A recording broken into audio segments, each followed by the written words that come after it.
एक और समूचे देश में शेरों को बचाने की कोशिश की जा रही है। वहीं दूसरी ओर शेरों के घर माने जाते गुजरात में 8 शेरों की मौत से देश भर में हड़कंप मच गया है। गुजरात के गिर जंगल में पिछले 2 दिनों में 8 शेरों की मौत हो गई है। इनमें 5 बच्चे भी शामिल है। इन 5 शावकों में से 2 की मौत संदिग्ध बाबेसिया वायरस से होने की आशंका जताई गई है। वहीं 3 अन्य शेरों की प्राकृतिक कारणों और आपसी संघर्ष में जान गई होने की जानकारी सामने आई है। Principal chief conservator of forest Jaipal Singh ने इस पर कहा कि अलग अलग घटनाएं दर्ज हुई है और इनमें कुछ भी असामान्य नहीं है। तीनों शावकों की मौत फॉरेस्ट के अलग अलग रेंज में हुई है, इसलिए यहाँ किसी महामारी जैसी स्थिति है ऐसा नहीं कहा जा सकता। મળતા સમાચાર મુજબ અમરેલી જિલ્લામાં 5 સિંહ અને 3 સિંહ બાળના ભેદી રોગથી મોત થયા છે। ફરીથી 2018માં જે સિંહો સીડીવી અને બબેસિયાથી જે મર્યા હતા એ વાતનું પુનરાવર્તન થઈ રહ્યું હોય એવું લાગી રહ્યું છે। છેલ્લા કેટલાય સમયથી વન વિભાગ સિંહોમાં ડીવોર્મિંગ કરતું નથી। બીજી વસ્તુ કે 2018નો જે બનાવ બન્યો હતો ને એમાં 30 જેટલા સિંહો આપણે ખોયા હતા અને જે કેપ્ટિવમાં રાખ્યા હતા સિંહો જે સારવાર હેઠળ હતા એ સિંહોને પાછા જંગલમાં છોડવામાં આવ્યા નથી। અને અત્યારે જે પ્રમાણે પરિસ્થિતિ ઊભી થઈ છે તો 2018ની જે ઘટનાથી વન વિભાગે સંજ્ઞાન લીધું નથી અને અત્યારે હાલમાં ખૂબ જ ગંભીર જે સમાચાર આવી રહ્યા છે અને ખૂબ જ ગંભીર પરિસ્થિતિ જે ઊભી થવા જઈ રહી છે તો વન વિભાગ તાત્કાલિક આ બાબતમાં પગલાં લે।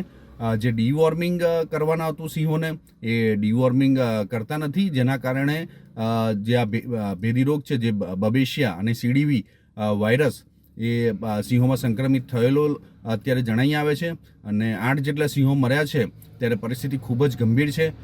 વન વિભાગે બીજા જે કાર્યો છે કે ભાઈ જંગલની જમીનો આપવી, કોઈને માલધારીને પુનર્વસન કરાવવું, આ જે બધી બાબતો છે એ બાજુ પર રાખી અને સીધા સિંહો માટે કામ લાગવું જોઈએ।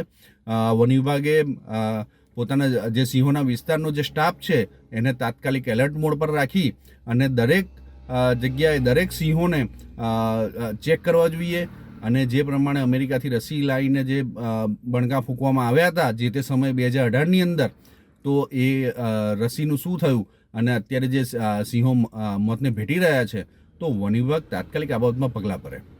वहीं गुजरात राज्य के वन मंत्री अर्जुन मोढवाडिया ने इस पर कहा कि गिर जंगल में किसी बड़े संक्रमण या महामारी जैसी स्थिति नहीं है। उन्होंने बताया कि बेबसिया वायरस से केवल 2 शावकों की संदिग्ध मौतें जुड़ी है, बाकी 3 शावकों की मौत अन्य कारणों से हुई है। ગીરના સિંહોમાં બેબિસિયા નામના વાયરસથી સિંહોના મૃત્યુ થયા છે એવા જે સમાચાર પ્રસિદ્ધ થયા છે એમાં માત્ર 2 સિંહોના બેબિસિયા વાયરસથી મૃત્યુ થવાના શંકાસ્પદ મૃત્યુ થવાના જાણવા મળેલ છે। બાકીના જે સિંહોના મૃત્યુ થયા છે એ ક્યાં તો કોન્ફ્લિક્ટથી કે બીજા કોઈ કારણોસર મૃત્યુ થયા છે।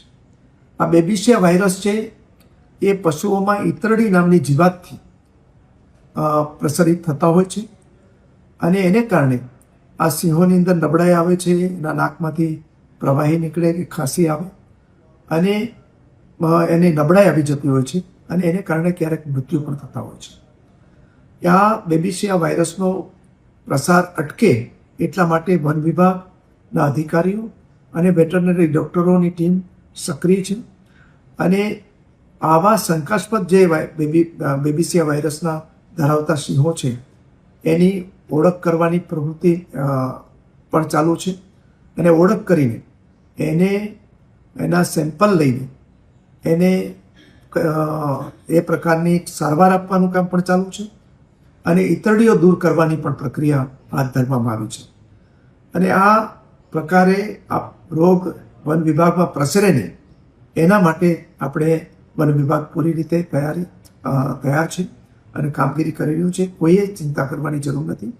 આપણી જે સિંહના મેનેજમેન્ટની સિસ્ટમ છે એ આખી દુનિયાની અંદર સૌએ વખાણેલી છે અને એને કારણે આપણા સિંહની સંખ્યાની દર પર વૃદ્ધિ થઈ રહી છે અને આજે આ બેબિસિયા વાયરસને કારણે કોઈ વધારે મુશ્કેલી હોય એવું જણાય।